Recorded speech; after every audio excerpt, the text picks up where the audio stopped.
While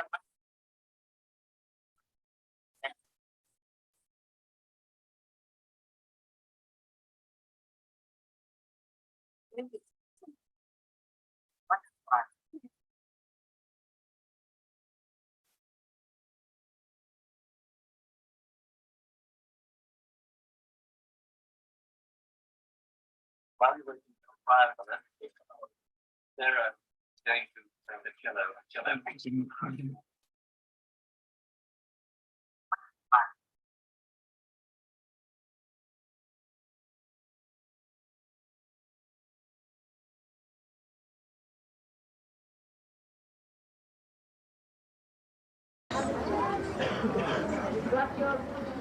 Got your rest what your problem get your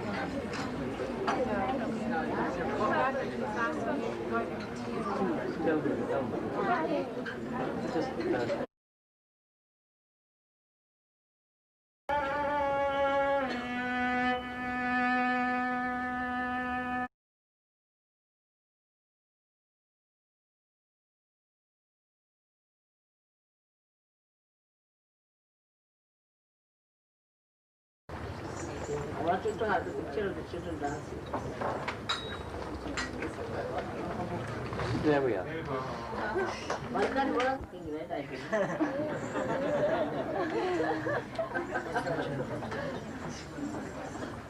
See now? Everybody has thing, right? So follow, you have to follow.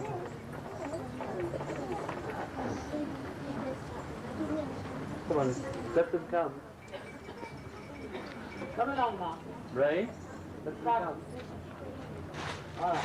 The music has started.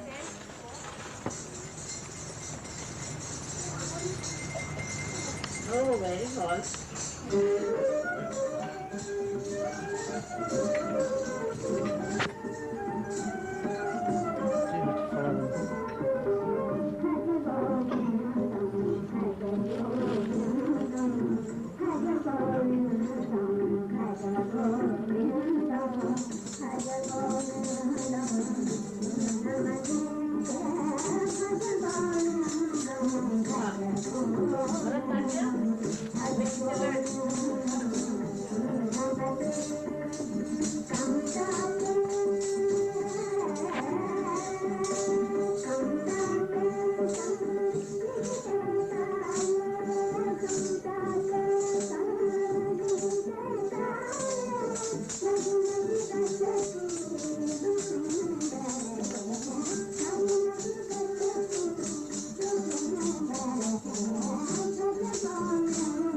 Okay, Shrimataji.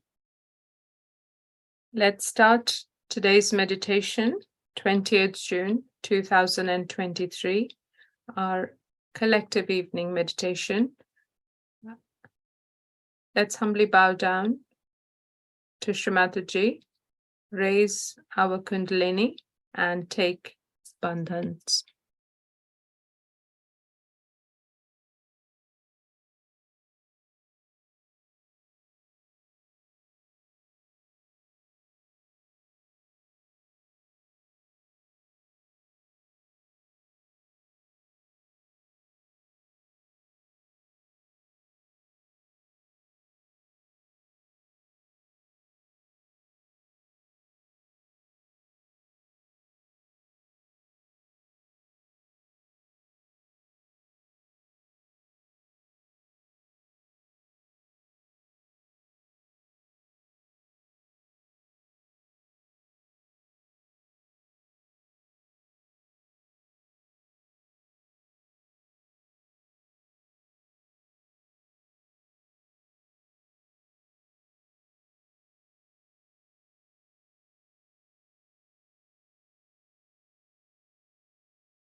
Let's relax. Put our right hand on Mother Earth and left hand towards Shrimataji.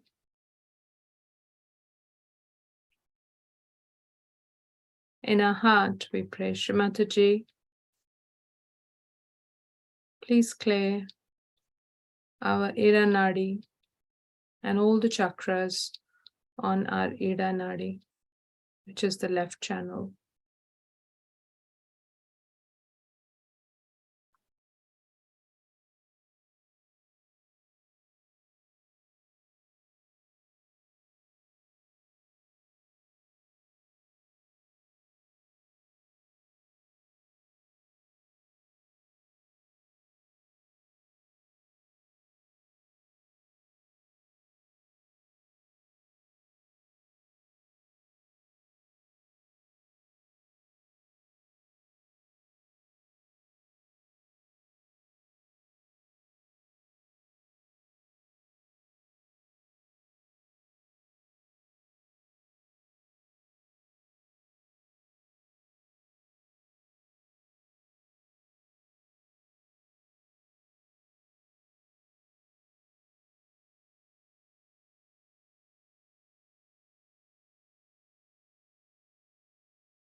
Let's bring our right hand back in our lap.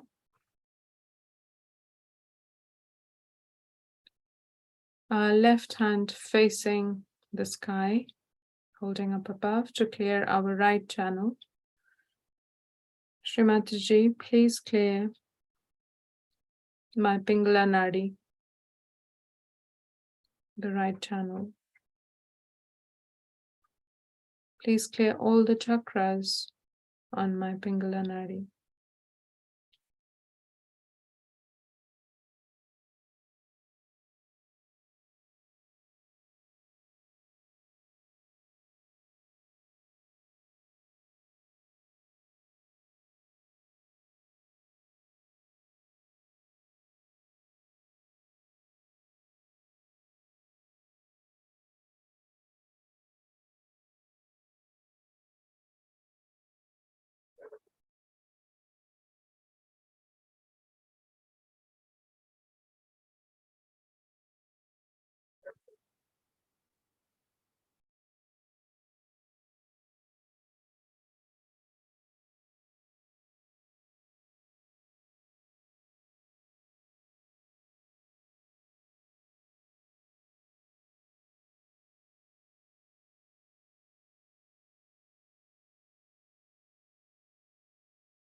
Left hand back in our lap. We put our attention on Mother Kundalini and Sushumna Nadi, the central channel. And we pray to Shrimataji. Shrimataji, please give us a balanced state so we can imbibe what you tell us in today's meditation.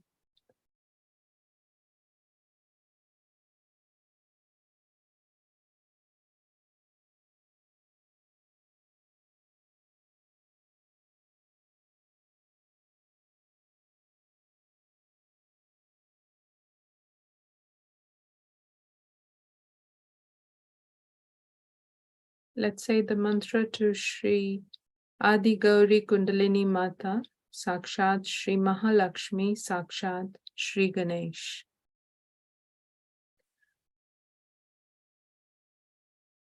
Om Tvameva Sakshat Shri Adi Gauri Kundalini Mata, Sakshat Shri Mahalakshmi, Sakshat Shri Ganesh, Sakshat Shri Adi Shakti Mataji, Shri Nirmala Devyai Namo Namaha.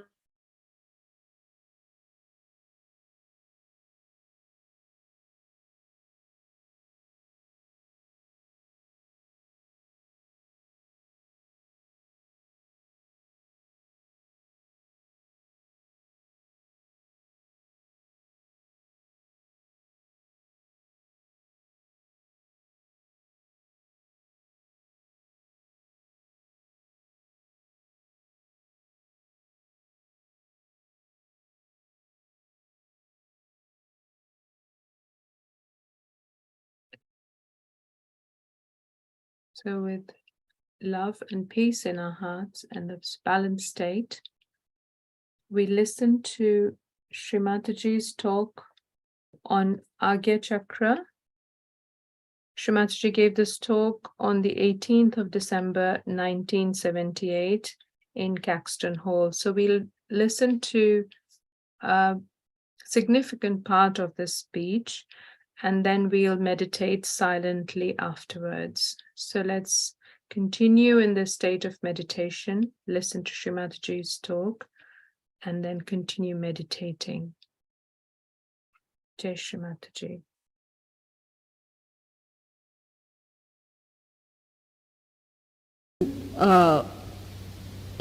Two kinds of vibrations. The hum sound creates the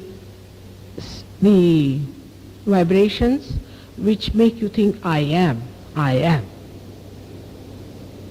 Hum, I am. This comes from our existence power that we know we have to live in this world. We are not going to die. Any human being who tries to kill is abnormal. Normally, every human being, why? Every animal or any living thing tries to retain its life.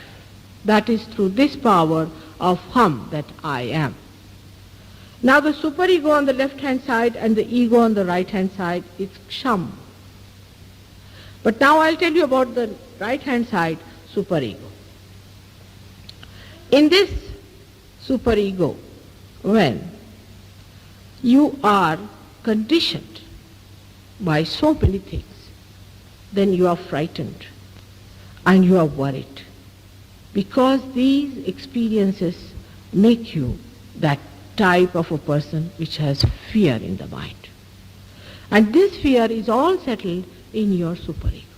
This starts from your amoeba stage, you can say, and is still today is being stored there. You are afraid of police, you are afraid of that, you are afraid of this. Some people are not afraid of these things but are afraid of something else, because whatever have been your conditions, whatever have been your experiences are all put down here. Moreover, say somebody reads the book of Dracula. Now he is afraid of the word Dracula. But the children who do not read, they do not know what is a Dracula is. If you say Dracula has come, they said, all right, let's have a look at him. But those children have read about Dracula, they are literally frightened and they say, oh God, Dracula is coming, something terrible is going to happen. So, you see, whatever you have read, whatever you have gone through, whatever experiences you have had, all is in the superego. So this superego, in that, this center sends message, I am, you are, hum, hum, don't be afraid, you are. So the people who come to me, you have seen some people who come to me are victims of superego conditioning. And these are the people, actually at this stage only you can really discriminate between the two types.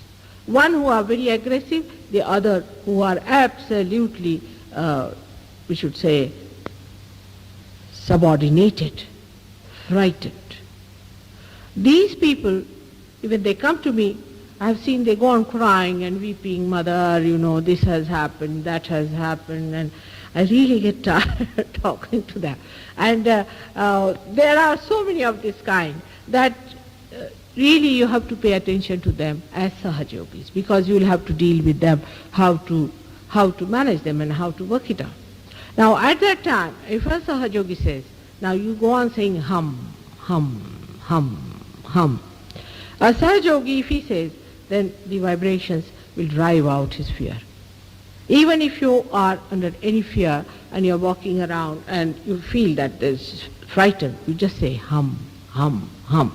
Now, with this saying, the vibrations will clear out this side very nicely. Apart from that, that is the way you can get help from the divine, by saying hum. Now there are many things about hum and ksham, but as the time is, you know, so I do not want to go into great details about it, but I would say the mantra for the right hand side is hum, and for the left hand side is ksham. The right hand side is the ego, which is real problem, you understand that, is a real colossal one. You have to face them. I mean, I say anything small here and there, I find the whole thing coming up onto my head like that. So what is the solution for a colossal ego? Colossal ego can only be conquered by forgiving others. Those who have ego must learn, if they feel hurt, they must say forgive. Then another person hurts them, say forgive. And not only forgive, but ask for forgiveness. Both things should be done, more asking for forgiveness. You have to ask for forgiveness if you have too much of ego. It is very important, because if you have too much of ego, means what? That you have pampered it too much. That means you have used it too much. You have dominated people, and that's why you have such a lot of ego. If you have such a lot of ego, you must all the time try to humble down in your heart. Now, in the heart resides the spirit. The ego, too much of ego in a person, always takes you away from that spirit. That's why it is said, humble down in your heart. The reason is, in the heart resides that part of yours which gets completely obliterated or forgotten once you start pumping up your ego. But ego has its limits. It ends up into stupidity and foolishness. You take any person who is egoistical and who is blowing his own trumpet, you will immediately know, because he'll be stupid. Without understanding what he is doing, he'll be doing such stupid things that you will start wondering, especially children, what's the matter with this fellow? Seems quite funny. And when the stupidity, you see, faces the person, then he sees for himself, oh God, how did I become so stupid? The stupidity comes to you because you forget the existence of God and your relationship with the whole. You think I am on my own. Why should I not do this? What is wrong in this? What is wrong in that? I should do these things. I mean, in this country, the way people are fighting for things, I mean, you must. Anybody, I mean, those so-called developing countries can't understand what's kind of a thing happening to these people, because the other day my son-in-law was reading an article that people are demanding now that a son-in-law should be allowed to marry the mother-in-law. And he just couldn't understand how can people gather together and ask for such an absurd thing like that. She is your mother. How can you say that way? I mean, it's something, an impossibility for people, normal people, to think like that a son-in-law can marry the mother-in-law. And what is there to make a law about it and to talk about it? It's a very difficult thing. All kinds of stupid things we are doing in this country, which really makes everybody roar with laughter, is because of our Mr. Ego companionship. It is not easy to understand how he befools us. It goes on befooling us all the time, and then we think, what's wrong? An 80-year-old man running after a 20-year-old girl, and the 20-year-old girl befooling this 80-year-old man, supposed to be a statesman, they start, and his statue is erected somewhere there. How is it possible? It is only the ego makes you do all these nonsensical and stupid things. Once you are in Sahaja Yoga, You don't know how to control your laughter sometimes, the way people are foolish, extremely foolish. And this is what it is. It ends up in stupidity, absolute stupidity. I mean, even if you have want to write a novel, you won't get such beautiful characters as you could around you when you listen to them and you're shocked, oh God, what's this going on? And very embarrassing too, extremely embarrassing. They become so foolish with their ego that one cannot understand how thinking man, because by thinking you get your ego, becomes foolish. There is no wisdom in a person whose ego is completely developed like that. If somebody has an ego like that, there is no wisdom in him. You can see that he does not know what is wisdom. He behaves in such an immature way. He may be an elderly man, great-grandfather of somebody, but as soon as he opens his mouth, you are shocked at him. You think, from where this joker has come. The maturity is completely lacking. The other day somebody told me that, Mother, how is it our parents are so stupid and we are searching God? And the elderly people are so foolish and we are searching God. And then I said, no, maybe because of war the parents are disturbed, you see. Most of the parents were disturbed during war. And they said majority of them are like this. And the younger people are searching God and much wiser. And we don't know how to compromise with them because they are not searching God. Why is it they are not searching God and we are searching God? And if there are some searching, there are very few.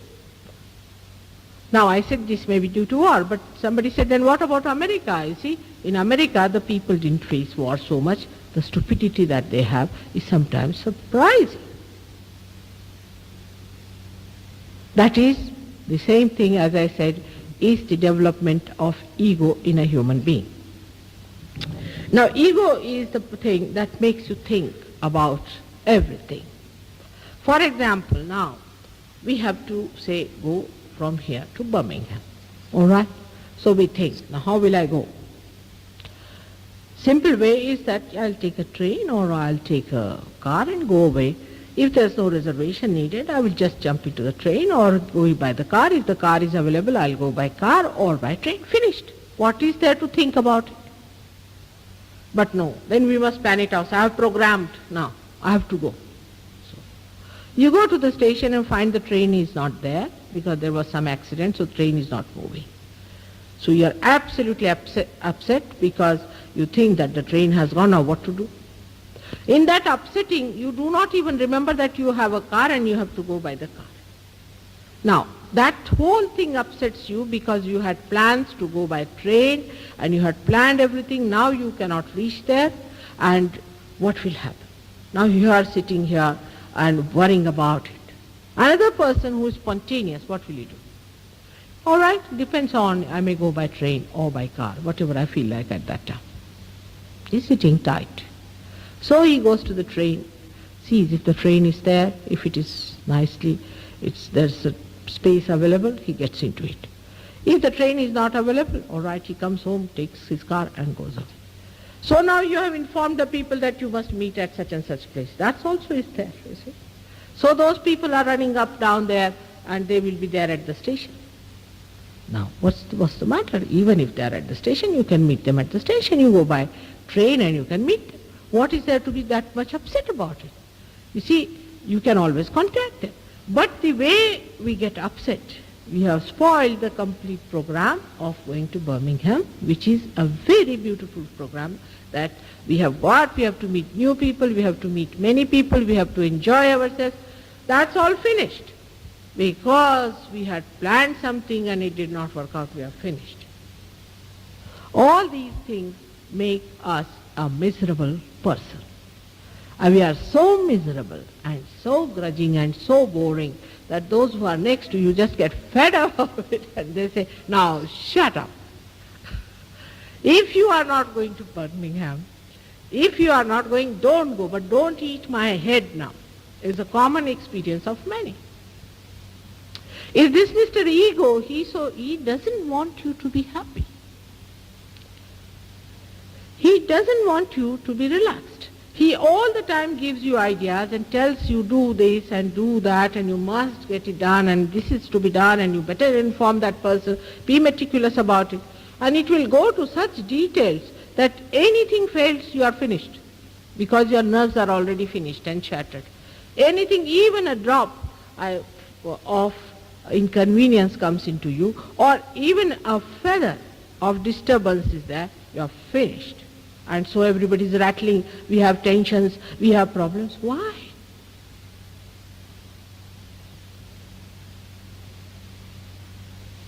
What is the advantage of doing all these things? No advantage, you know that. But then why do you do it? Because you have a big ego. It won't allow you to rest. Whatever you may try, it won't. So what is the solution of that? Morning till evening, ask for forgiveness from God. Pull your ears from both the sides and say, oh God, forgive me. Oh God, forgive me, and oh God, forgive me. So this balloon of ego goes down a little. Remember Him morning, evening, every time. Remembering Christ brings down your ego very much. He did everything that was possible that you should not develop your ego. Everything that was possible. He was born as an ordinary carpenter's son. Lived in the most ordinary conditions. Kept himself behind the whole scene. He could have been born as Roman emperor. He could have been anybody there. But no, he was born himself. You know that he took his birth in a place where even ordinary people do not take their births. But there also the light was there. Wherever he was born, there was light and joy. And this is the thing we have to know, that we have lost the joy because we have forgotten God Almighty. When we forget Him, that He is love and He is joy, naturally joy is also forgotten. And then we see people are not at all happy. They have affluence, they have money, they have everything, but still they are not happy. All the time they are in such a mess that you don't know how to talk to them. If you say this word, they'll be angry. If you say that word, they'll be angry. They are not at all normal human beings. They are sick people, sick with their ego. It's a very simple thing, is to ask for forgiveness. But how many times do we do that? Not even once a day, not even once a month, not even once a year. Even on a Christmas day, if we could say, forgive us, O Lord, for whatever we have done so far, it will work out. But that day we must have champagne to forgive Him more. We must have gossips, and we must have all the arrogant things by the time it is the end of Christmas.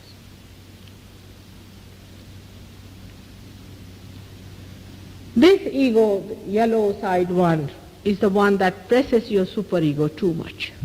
It does. It presses it so much sometimes that a person forgets that others are hurt by what they talk.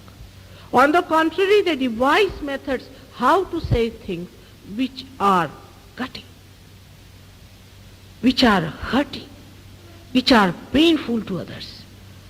They say such things. I mean, all the time if you see a person, say from a village, if he comes and sees, he'll think, are they quarreling or what are they doing? I mean, the whole discussion, even in the parliament I was surprised. The way they talk to each other, no bull will treat another bull that way. See, even a dog normally does not bark at another dog.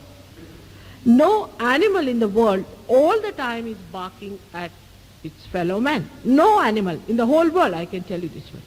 Only the human beings, if two people are there all the time, they are going ho, ho, ho, ho, ho, all the time that way. How is it possible? His ego and her ego, or maybe both his ego, are dashing at each other. And there is a kind of a funny type of feeling that, oh, I have mastered the thing. I have got the thing. I have got the point. I have proved the point. But in that, I have lost everything that was so beautiful and so much joy-giving within me. Actually, a sensible person would receive it from the place where two people are having an argument. Argument is a sign of tomfoolery. I haven't seen any argument coming to any end whatsoever. If it is, then it's all right. But it never does come. Because if, say, you ask me questions, I answer. All right? If you do not like the answer, give it up. But if you argue with me still, and I argue with you, where will you end? Argument is not going to lead you to any knowledge, but a very terrible ego developing into you. The whole modern concept is ego-oriented. All Western countries are ego-oriented. They want to develop your ego and pamper it. There are so many other ways by which they do. Why I'm talking more about it? Because we are all supposed to be Western people and affluent people. You see, supposed to be very wise and leading or misleading, I don't know, the developing countries. So we have to understand ourselves, where are we as far as our understanding of things are concerned. How ego is pampered within us is by a large-scale methods. They work on your ego throughout to have all these so-called enterprises. For example, to a woman they'll say, oh, you must have a waist like this, and you must have a face like this, and you must have, for a man, you must have this kind of a body, and you should be Mr. Universe, or you should be something. So the man starts working on it immediately. There are so many people I've seen running on the roads in this cold, I don't understand, like mad, and some of them are member of parliaments. The whole night they keep awake and the whole day they are running about. I say, what are you doing? What is the need to do this? To keep good health, you must do it. To keep good health, don't work like mad. Be a sensible and a wise person.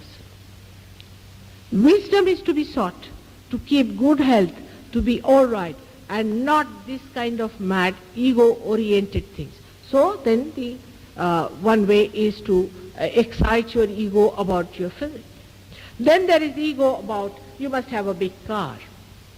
You see, people try to show off their possessions. You have a big car, then they are going about. They really look to me like jokers. That's all they are. Car I can understand is a convenience, and a good quality car, if somebody can afford, should have it, because it's a headache to have a bad car, so it's all right. But by having a car, you become something great. You may not have food in the house, but you must have a very good car to go about. And all these ideas come. Then they will advertise, you see, this will be a very good car for you. What is it for you? It is nothing but to pamper your ego. All these advertisements are nothing but by which your ego is pampered. All these things are created. Now, in America, if you go, every handle has to be different, everything has to be different. Why so much difference in everything? Why do you want to have everything so different? Is it some aesthetics you think in that? It is none of the aesthetics, but it's just to pamper your ego. Even the so-called art connoisseurs are nothing but ego pamperers. Your stamp collections, this, that, all this is nothing but ego pampering. And what a waste of time. You just think about it. This ego thing comes into us because we are, first of all, as I said, that in the West, the living was very difficult. They had to fight the nature. And when you have to fight the nature, you have to develop your ego to fight it. Or actually, when you are fighting the nature, the ego develops within you. And then once that momentum has started in you, it is very difficult to bring it down. It is such a terrible disease that people have taken it for granted that that's a part of their lives. You are not your ego. You are not. When I say that you must surrender yourself to God, they think, Mother, why should we surrender? Yourself means that ego with which you are identified. I don't say that you surrender your wisdom. Or I can say surrender your ego to your wisdom. But it is so difficult to give it up because we have learned to live with it, identified with it. We just cannot think of life without our ego. We just cannot. And it is gone to such an extent that we don't even realize how far we have gone in cruelty. Like, I like this kind, I like that kind. You go to somebody's house and you say like this. It's indecent to talk like that. It is vulgar to express I like. Who are you? Are you God? I want this, I want that, I'm very particular about this, who are you? Just ask yourself a question, who am I? I am the Spirit. I am that eternal being. Have I become that? On the contrary, we are hurting everybody's spirit by our ego. Every moment when we talk to others, we are hurting them. Actually, people have lost faith in God because those who are in charge of God are so arrogant and so egoistical that it has become impossible for anybody to think of God which is beyond your ego. You will be surprised. Ego is absolutely superficial like a bubble. It is just like a balloon which can burst just like that. And it should go. It should go so that you should rise. It should disappear so that your attention rises in your spirit. And that you see the whole world as a part of that spirit that you are. This is the boundary which you have to cross, and for that we have to take help from Christ. Christ crucified himself. Why? Because what did he do? Did he loot people? Today you have thousands of these thugs coming here and looting you. Nobody crucifies them. What did he do? He just challenged the ego of these Romans and of these Jews, those who were angry with him. And that's why he was crucified. And we have to crucify our ego now through his cross. Otherwise we are going to do the same again to ourselves, that in our own being we crucify our Christ by our ego. It is a very symbolic death of Christ. His birth in the most humble place, in a very humble place. He is born in the optic thalamus, you can say, is the place where this brain, all activities coming and all sorts of problems there facing you. And there he lives. And you have to just awaken him there so that your ego is crucified once for all. But I don't say you fight your ego, because it is not that important to fight. You are fighting with your shadow. You have a shadow which is called as ego, which is not to be fought and to waste your energy on him. There's no need to fight it. Only thing, if you stand in the center of the light, you don't see any shadow. It is so simple as that. If you stand in the center of light, that is Christ, you don't see any shadow anywhere. But when I say this, I may sound like other people who give sermon. Stand in the shadow of Christ, or stand in the light of Christ. Now what does that mean? Where is that light? Where is that place where you should stand? And that place is here in the center of your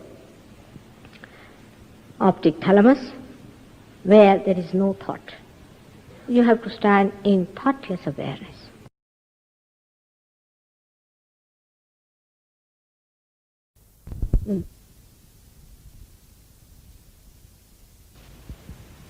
Thoughts will stop and they will be beyond thought. And this is a very, very important chakra for Sahaja Yogis, because when the Kundalini rises above the Agya chakra, immediately there is no thought. You do not get any thoughts from ego or superego. But there is a wobbling in the Agya because of your imbalanced ways. And the imbalanced ways are that sometimes you are with ego or with superego. This has happened to our people in the West. Because we have had so much of ego, we got really tired of it. We got frightened with it. Then we started taking to drugs and things to increase our superego. But by doing that, what we are doing is pushing by one end, bringing it by another end, and that's how we are wobbling our ego and superego, by which we are not helping ourselves at all. So what one has to do is to rise within oneself up to the point of agya and try to steady your agya. There are many people who have asked me one question, how to steady the agya. Agya is placed at the crossing point of our nerves and also optic thalamus.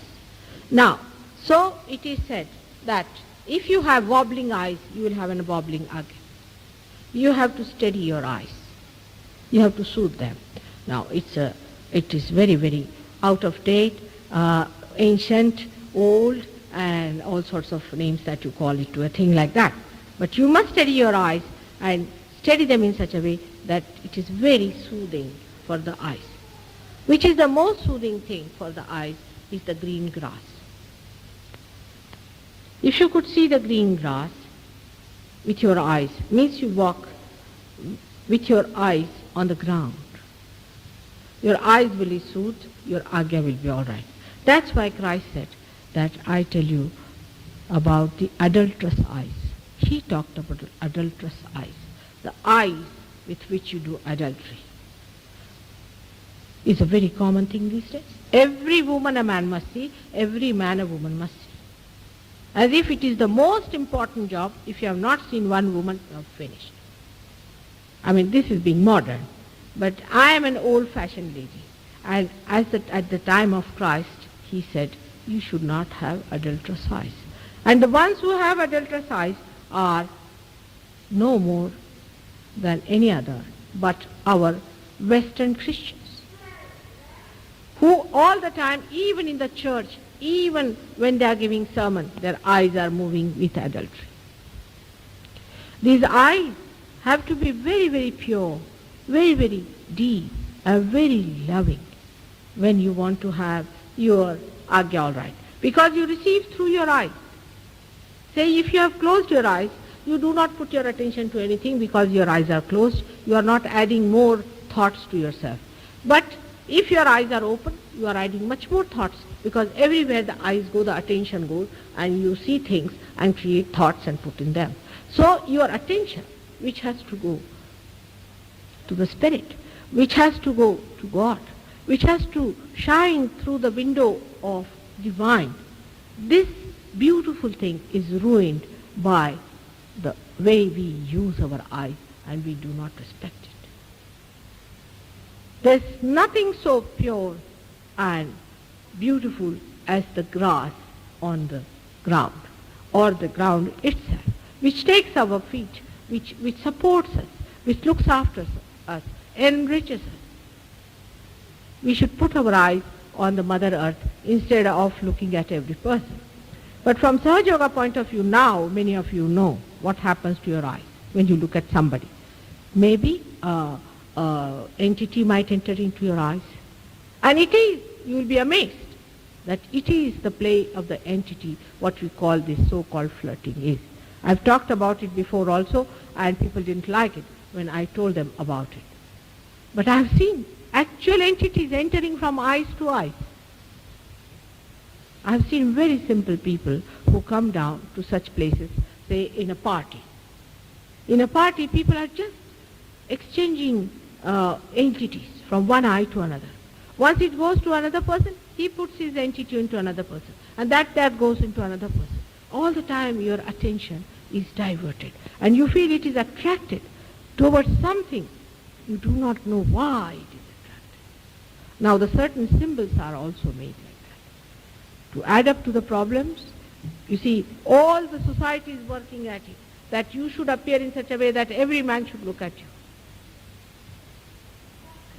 Every woman should look at you. Why? What is the use? Supposing I look at you, what do I get? What do I get by looking at a person? What is the advantage? Just looking at a person? We are wasting such a lot of energy for what? In the same way, if you are walking on the roads, on we are seeing some beautiful things, all right. If you have to buy something, all right, go ahead, see those things, whatever you have to select is all right. But all the time, just because your eyes are such, you are just doing it and you do not know the reason why you are doing like this. All the time, why your eyes are wobbling. And that is a sure and certain sign for a person to become mad. Absolutely, that's a sure and certain sign, is when a person is mad. How do you make it out that a person is lunatic? If you see his eyes, the iris and the eyes are all the time wobbling. They cannot keep it steady. Or they are sick, there also you can see that these eyes are all the time wobbling. There's no steadiness. Not only this, but you have seen those people who come in the Sahaja Yoga, when they close their eyes, they find their eyes are flickering, their eyelids are flickering. That means there's some sort of a disturbance in the Kundalini rising. Whole tension, if you call it as 100, then at least 80% of it comes through our eyes.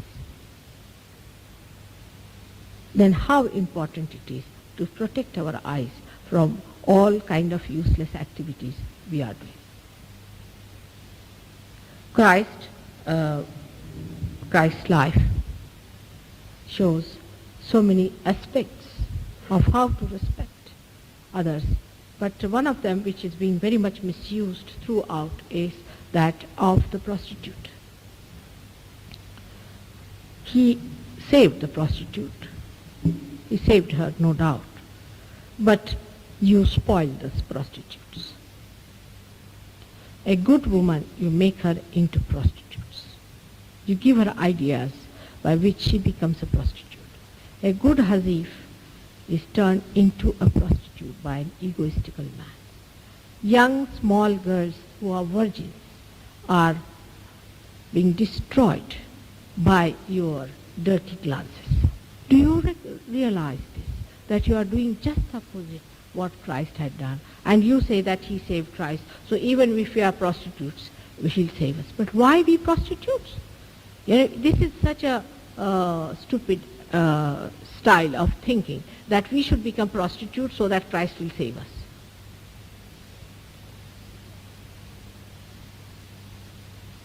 One has to think about all these things in the proper light of Sahaja. Unless and until you are realized, my talk is just useless for you. But once you are realized, you will know that if you glance at someone, you might suddenly get a headache at the back. You might feel a dart has gone into your head or something has happened. You might feel that you are blinding with somebody's face, and you will get all kinds of experiences by which you will know how important are your eyes.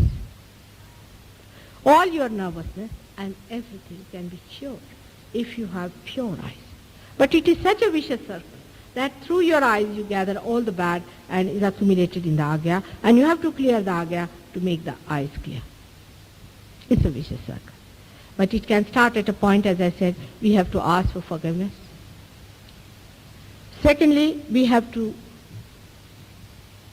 bring Christ in our agya chakra.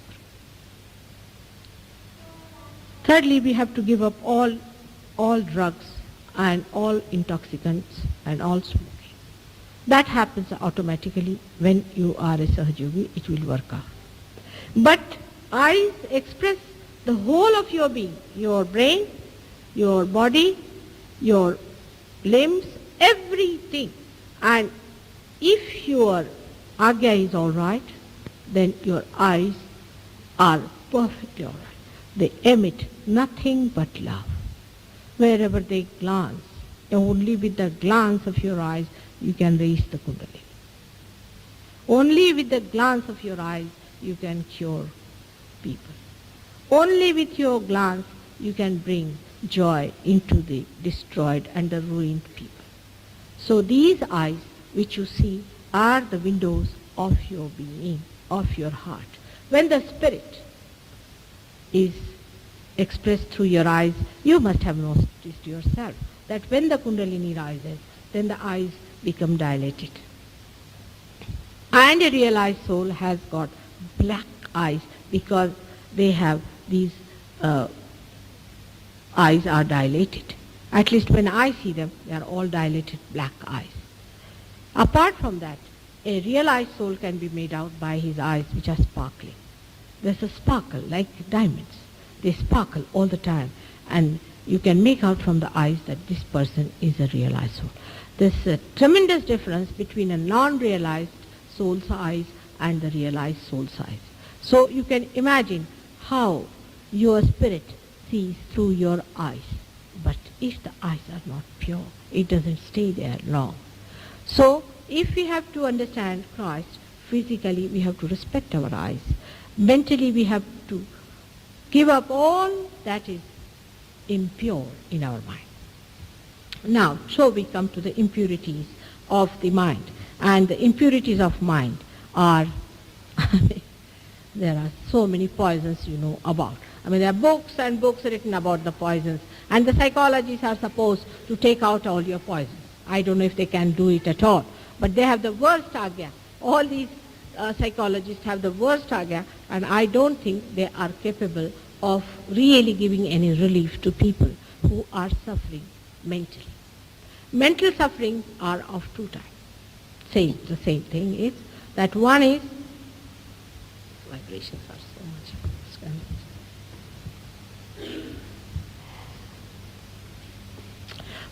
One type of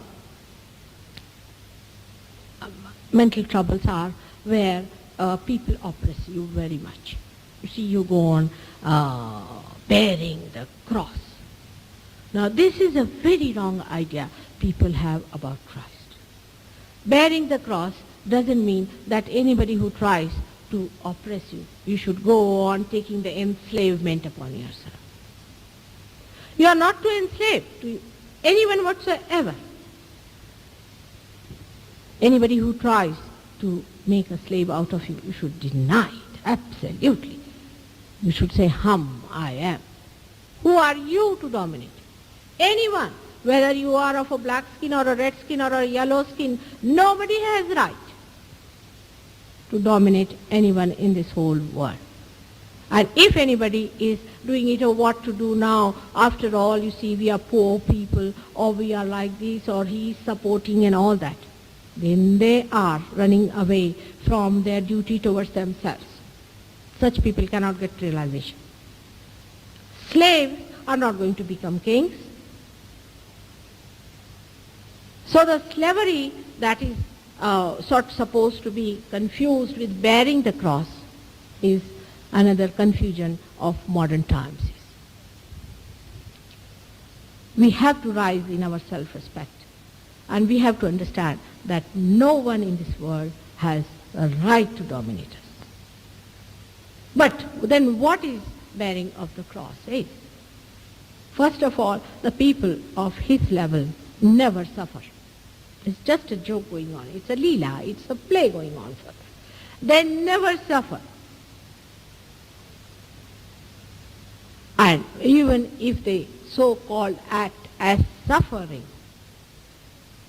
they just do it because they want to do it. They are not helpless people. They are not slaves.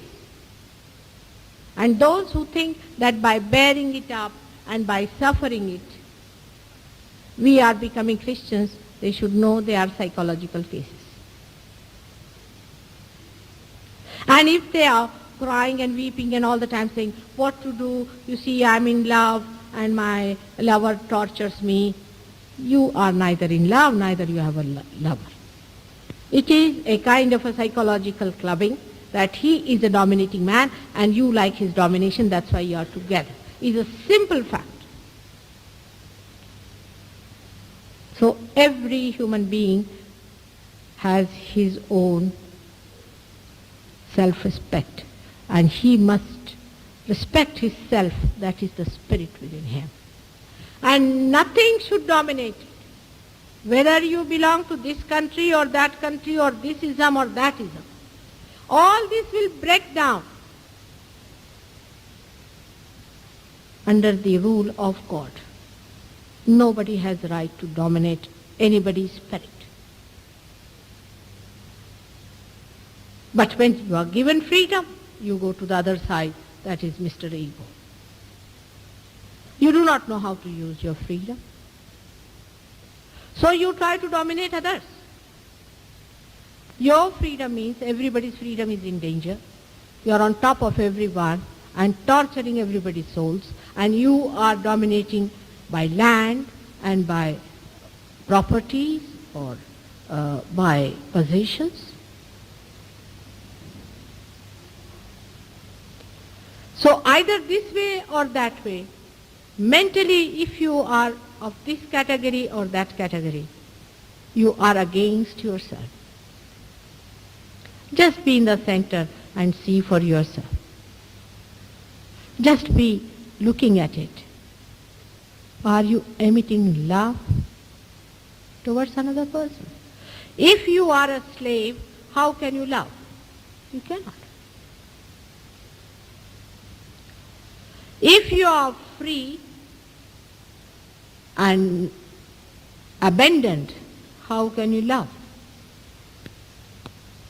Love has its own bondages, very sweet and beautiful. You have to live with them.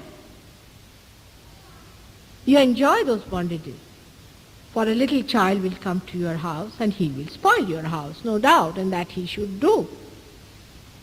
And you should enjoy that spoiling. Then your freedom, if it is challenged by a little child's crying, then you are not wise people. This is abandonment. Or I would say it is loneliness. It is cutting off from the primordial, from the big one, from the large one that you are, is not to be able to tolerate the freedom of others. A child has no freedom to cry in the house. What sort of freedom you conceive of?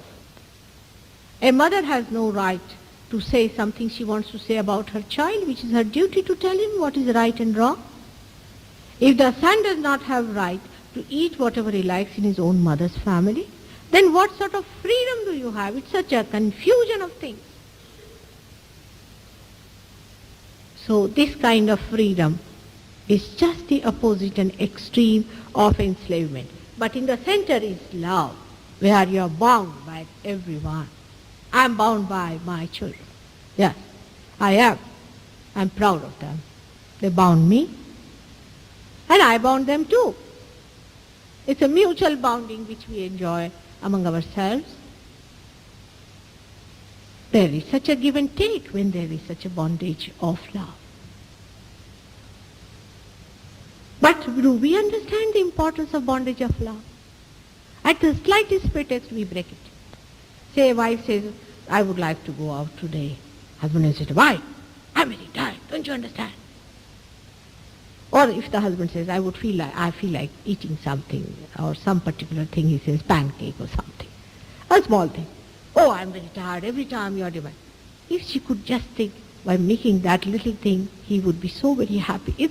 She should be dying to know what he wants, and he should be dying to do what she wants, and then enjoy each other's company, or you are wasting all your properties that you have as human beings. You don't know from each other. Every moment is filled with such beautiful bondages, where exchanges are there. What have you gained? The way you are fighting, the way you are going about, what have you gained? Let me see. When you die, you have to announce in the paper that XYZ is dead, and you find there's nobody. And you have to even pay for people to visit you when you die. This is the case today. Such dryness, such emptiness, such loneliness exists. What have we achieved through this? So this bondage, we have to.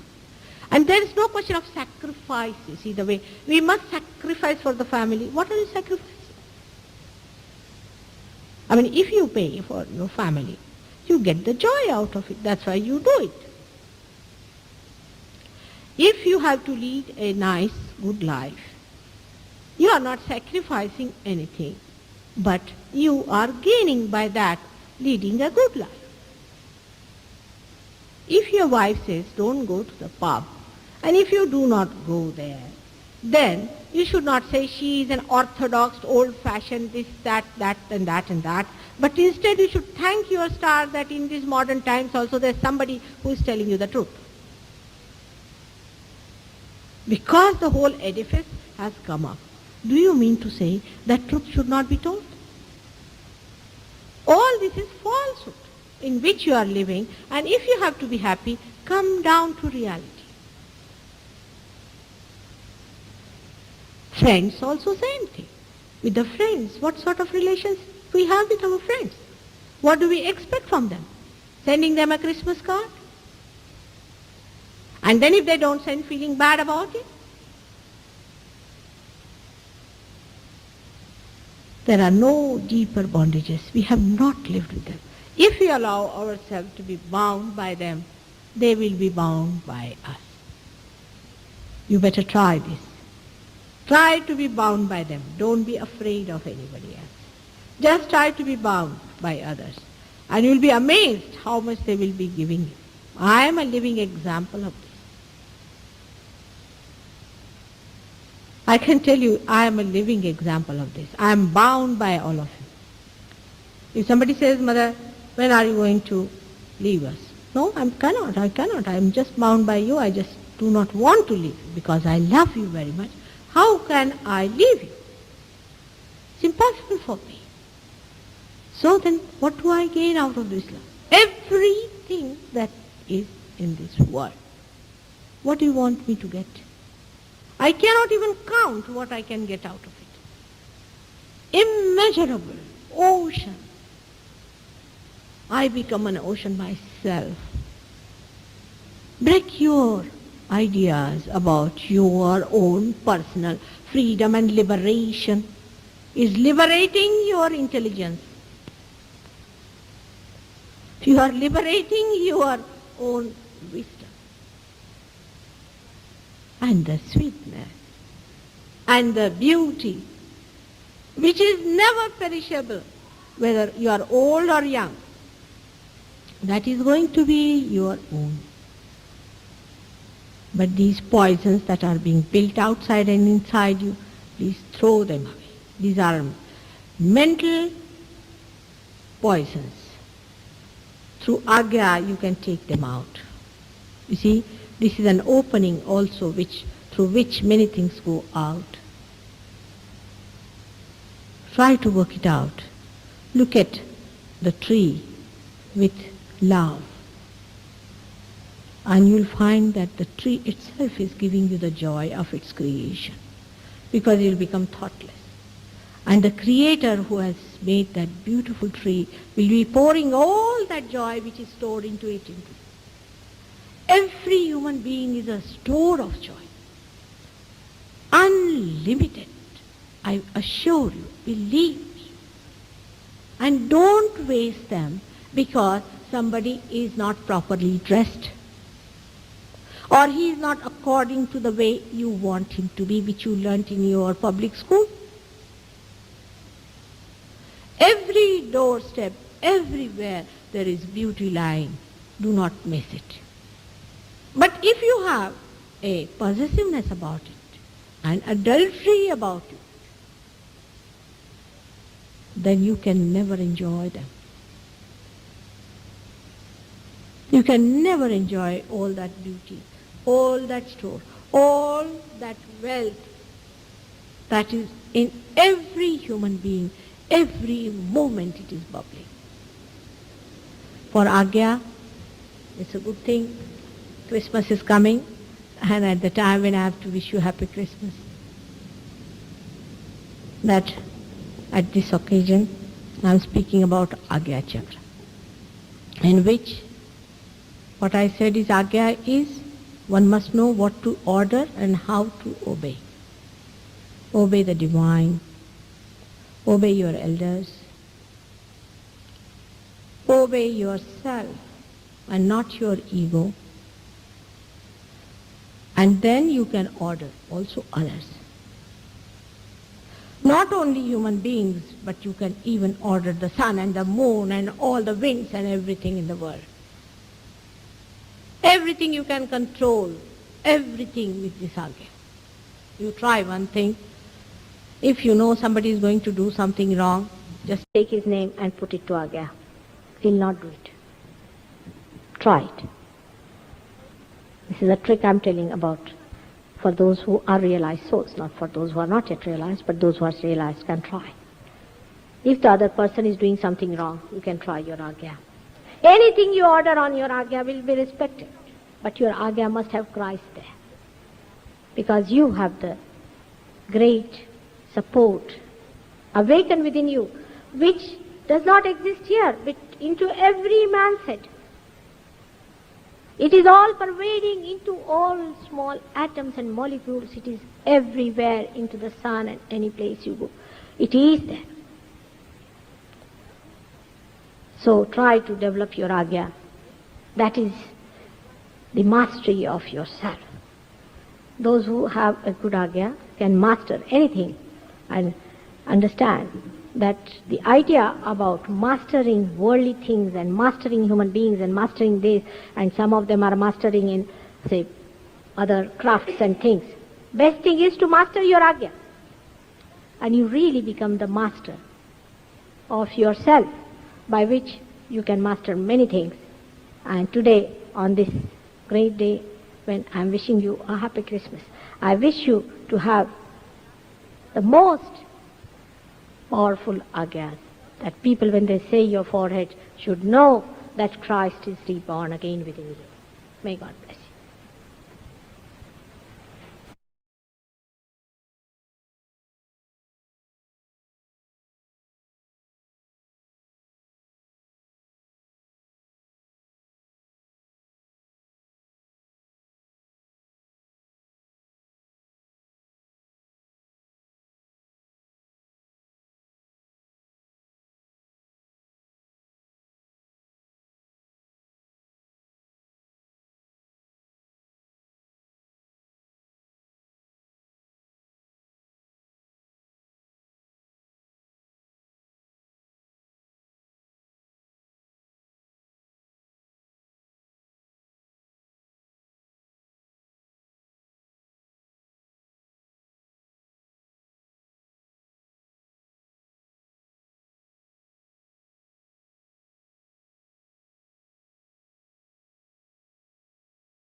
Jai Shri Mataji. We join our hands in prayer to our Holy Mother, the Supreme Goddess, Shri Adi Shakti Shri Mataji Nirmala Devi. Shri Mataji, please forgive us. Shri Mataji, please forgive us. Shri Mataji, please forgive us. Please give us the innocence, knowledge, humility to obey the divine, to obey our elders, obey ourselves and not our ego. Please bless us to have the most powerful Agya, so that when people see our forehead, they know that Christ is reborn again within us.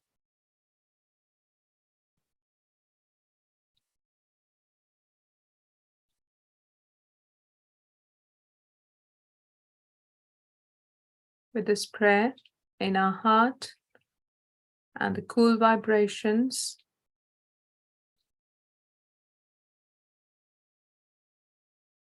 we humbly bow down, raise our Kundalini, and take a bandhan. To conclude today's meditation, there will be a telecast of an evening program held on the 16th of March, 1985. It's a music and dance program after marriages in Melbourne. So this will follow the conclusion of meditation in case you want to carry on meditating.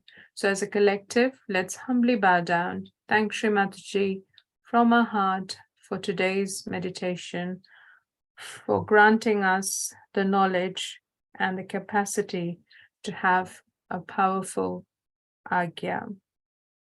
Let's humbly bow down, raise a Kundalini, take a bandhan.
concentration, because such yoga gives you that concentration.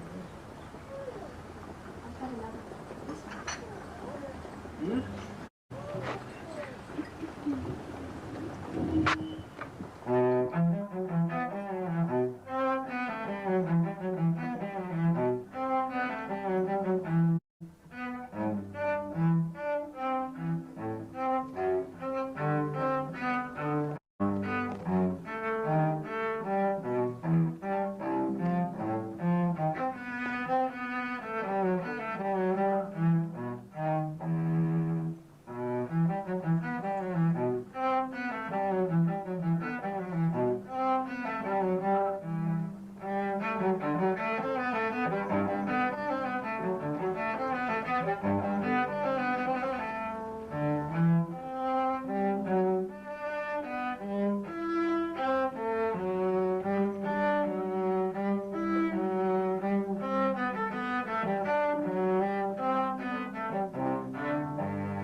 Concentration.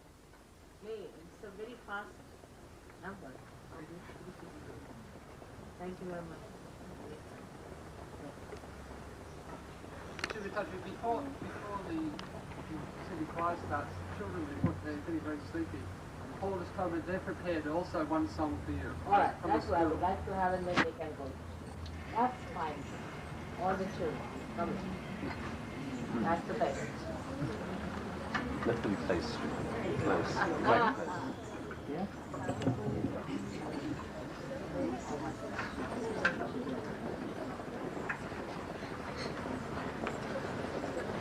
Better wear that. It's feeling very cold, I think.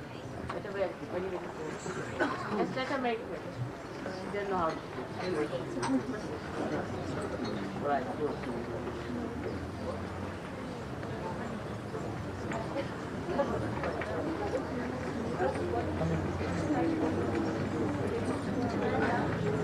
All right.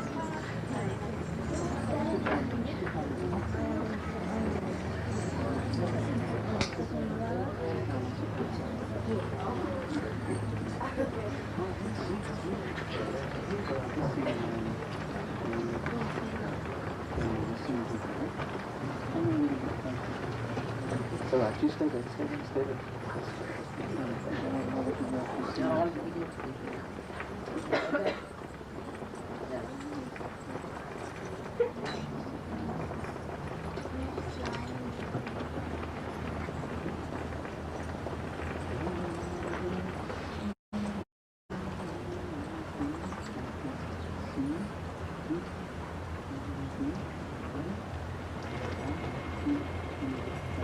Sing to joy and gladness now and evermore, to freedom song. Open up our hearts, desire with love that's everlasting. Let this magic bring together all who dwell upon the earth. Oh,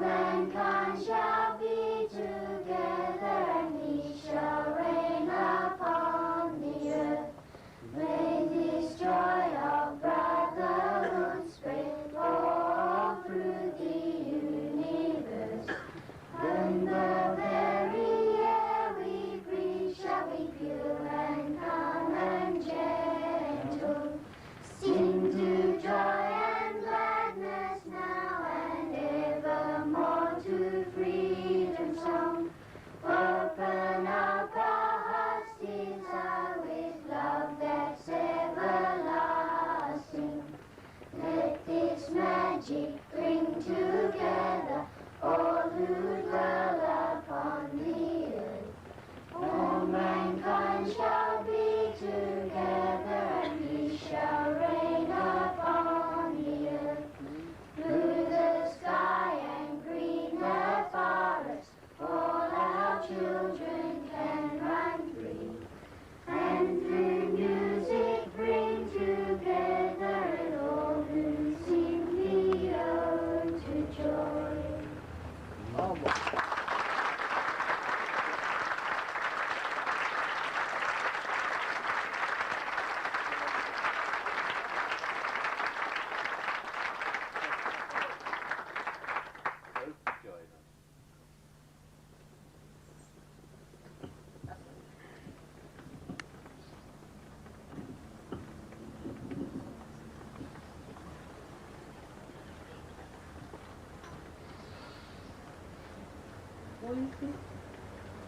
Ron Vansky. Who's the writer of the lyric? I don't know who he is, but the music was composed from Beethoven's Ninth Symphony. It's Beethoven's music, the writer. Beethoven. Schiller. Schiller is the Schiller. poet. It's written there. They have already said all these things, isn't it? They did work. We didn't amend them at all. It's just the way it was. You two have wasn't such nice things.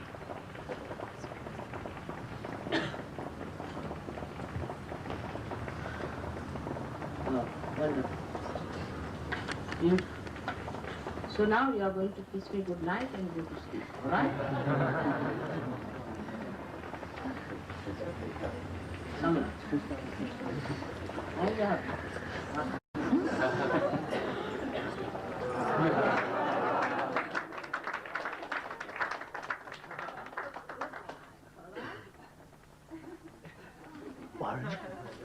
Warren, you just move it, thanks.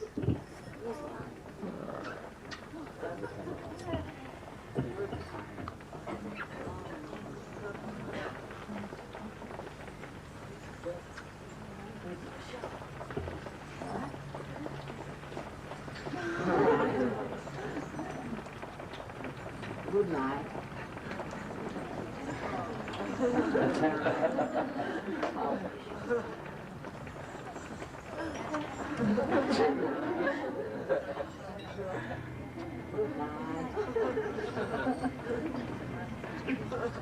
Good night. Good night. Good night. Good night, Donna.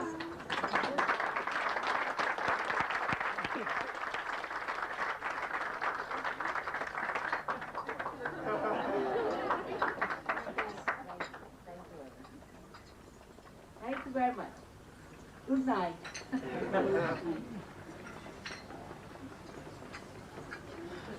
So now, what is now the big one? Come now. We'll just have 2 or 3 pieces and then let Mother go.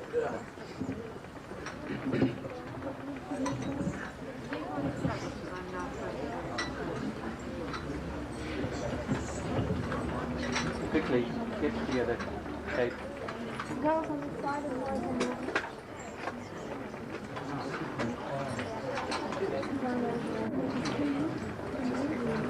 Can you girls move? Make the arc closer to the post, will you? Move around.